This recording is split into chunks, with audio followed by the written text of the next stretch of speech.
ನನಗೆ ಒಂದು ಕುತೂಹಲದ ಪ್ರಶ್ನೆ ಇದೆ. ಇವತ್ತು ಹಿಂದೆ ಏನು ಅವಿಶ್ವಾಸ ಮೂಡಿಸಿದ ಸಂದರ್ಭದಲ್ಲಿ ನಗರಸಭೆ ಮುಖಭಂಗ ಅಂತ ನೀವು ಎಲ್ಲ ಹೆಡ್ಲೈನ್ಸ್ ಹೊಡೆದ್ರಿ.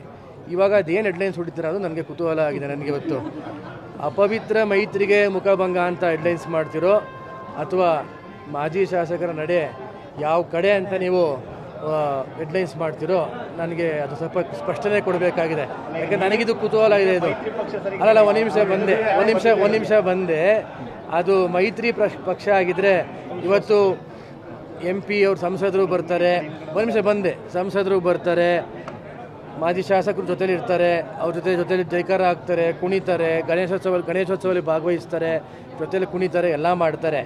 ಅದು ಮೈತ್ರಿ ಪಕ್ಷ ದೊಡ್ಡ ಮಟ್ಟದಲ್ಲಿ ಹೌದು ಒಪ್ಕೋತೀವಿ.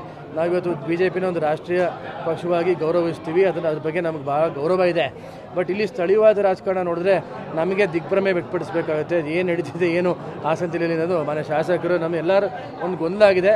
ಇದ್ರ ಬಗ್ಗೆನೂ ಕೂಡ ನೀವೆಲ್ಲ ಒಂದು ಸ್ಪಷ್ಟನೆ ಕೊಡುವಂಥ ಒಂದು ಹೆಡ್ಲೈನ್ಸ್ ಹಾಕಬೇಕು ಅಂತ ನಿಮ್ಮಲ್ಲಿ ನಾನು ಮನವಿ ಮಾಡ್ತೀನಿ. ನಾನು ಅದನ್ನು ನೀವೇ ಕಣ್ಣಾರೆ ನೋಡ್ತಾ ಇದ್ದೀರ, ಅದೇನು ಅಂತ ನೀವೇ ನಮಗೆ ಸ್ಪಷ್ಟನೆ ಕೊಡಬೇಕು ಅನ್ನೋದು ನನ್ನ ಭಾವನೆ. ಈಗ ಅವಿಶ್ವಾಸ ಮೂಡಿಸಿದಂಥ ಸಂದರ್ಭದಲ್ಲಿ ಯಾವ ರೀತಿ ಬೆಳವಣಿಗೆ ನಡೀತು ಅದನ್ನು ನೀವೆಲ್ಲ ಗಮನಿಸಿದ್ದೀರಾ. ಈಗ ನಾನು ಮನೆ ಶಾಸಕರು ಇಬ್ಬರು ಒಟ್ಟಿಗೆ ಅವತ್ತುವರೆಗೂ ಹೋದ್ವಿ, ಬೇಜಾರಾಯಿತು, ಇಲ್ಲ ಅಂತ ಹೇಳಲ್ಲ. ಆದರೆ ನಮ್ಮ ಮುಂದೆನೇ ಇವತ್ತು ಕಾಂಗ್ರೆಸ್ ಪಕ್ಷದವ್ರಾಗ್ಬೋದು ಅಥವಾ BJP ಪಕ್ಷದವ್ರಾಗ್ಬೋದು ಇಬ್ಬರು ಸೇರಿ ಒಟ್ಟಿಗೆ ಜೈಕಾರ ಹಾಕಿದ್ರು. ಅವತ್ತು ನಮ್ಮ ಸದಸ್ಯರಿಗೆಲ್ಲ ಪಾಪ ತುಂಬ ಬೇಜಾರು ಮಾಡಿಕೊಂಡ್ರು, ಈ ರೀತಿ ಆಗಬಾರ್ದಿತ್ತು ಅಂತ.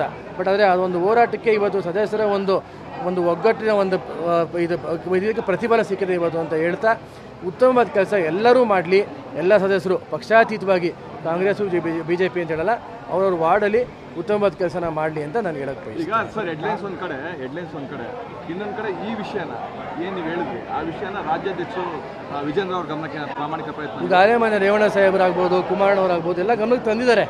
ನಮ್ಮ ಪಾರ್ಟಿ ಹೈಕಮಾಂಡ್ ಏನು ಗಮನಕ್ಕೆ ತರಬೇಕು ಅದು ತಂದಿದ್ದಾರೆ. ಅದ್ರ ಬಗ್ಗೆ ಅವ್ರು ಏನು ಕ್ರಮ ತಗೊತಾರೋ ಏನು ಇದು ಮಾಡ್ತಾರೋ ನಮ್ಗೆ ಅದ್ರ ಬಗ್ಗೆ ಮಾಹಿತಿ ಇಲ್ಲ. ಅದು ನೀವೇ ಅವ್ರನ್ನ ಕೇಳಿದ್ರೆ ಒಳ್ಳೆಯದು.